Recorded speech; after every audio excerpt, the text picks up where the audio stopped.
দুদিন পেরিয়ে গেলেও এখনও জাহাঙ্গীরনগর বিশ্ববিদ্যালয়ের কেন্দ্রীয় ছাত্র সংসদ জাকসু নির্বাচনের ফলাফল ঘোষণা করতে পারেনি নির্বাচন কমিশন। তবে আজ সন্ধ্যা ৭টার মধ্যে চূড়ান্ত ফল ঘোষণা করা হবে বলে জানিয়েছেন প্রধান নির্বাচন কমিশনার অধ্যাপক ডক্টর মোহাম্মদ মনিরুজ্জামান। তিনি আরও বলেন, ২১টি হলের মধ্যে ১৮টিতে কেন্দ্রীয় সংসদের ভোট গণনা শেষ হয়েছে। দুপুর ২:৩০টার মধ্যে বাকি ৩টি হলের ভোট গণনা শেষ হবে।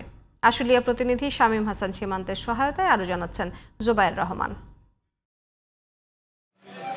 জাহাঙ্গীরনগর বিশ্ববিদ্যালয়ের কেন্দ্রীয় শিক্ষার্থী সংসদ ও হল সংসদ নির্বাচনের শুরু থেকে ছিল নানা অভিযোগ। ২ দিন পেরিয়ে গেলেও এখনও শেষ হয়নি ভোট গণনা। ধীরগতিতে চলমান ভোট গণনা নিয়ে ক্ষুব্ধ প্রার্থী ও শিক্ষার্থীরা। দ্রুত গণনা শেষ করে ফলাফল ঘোষণার দাবি তাদের। দীর্ঘদিন অমানবিক কষ্টের মধ্যে ম্যানুয়ালি ভোট গণনার কারণে, তো তারপরেও সবকিছু সব সুষ্ঠুভাবে শেষ হচ্ছে, এজন্য আমরা খুবই আশাবাদী এবং সবাই খুব খুশি। ডিজিটাল যুগে কিছু একটা দলের কথা শুনে আমরা শুধুমাত্র এতগুলো মানুষকে কষ্ট দিচ্ছি, তারা হাতে গুনে ভোট কাউন্ট করছে। আমরা খুব বেশি আশাবাদী, যদিও অনেক কাঠঘোর আমাদেরকে পার হতে হয়েছে।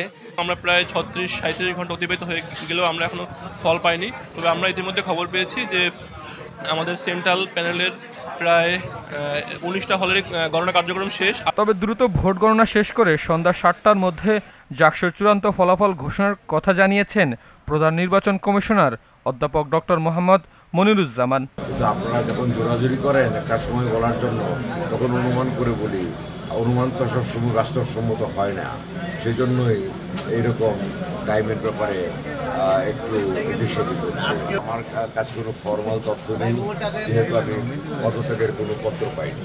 এর আগে বৃহস্পতিবার সকাল ৯টা থেকে বিকেল ৫টা পর্যন্ত জাবির ২১টি আবাসিক হলে চলে ভোট গ্রহণ। ভোট গ্রহণ শেষ হওয়ার পর নানা নাটকীয়তার ২ দিন পেরিয়ে তৃতীয় দিন গড়ালেও ভোট গণনা শেষ করতে পারেননি নির্বাচন কমিশন।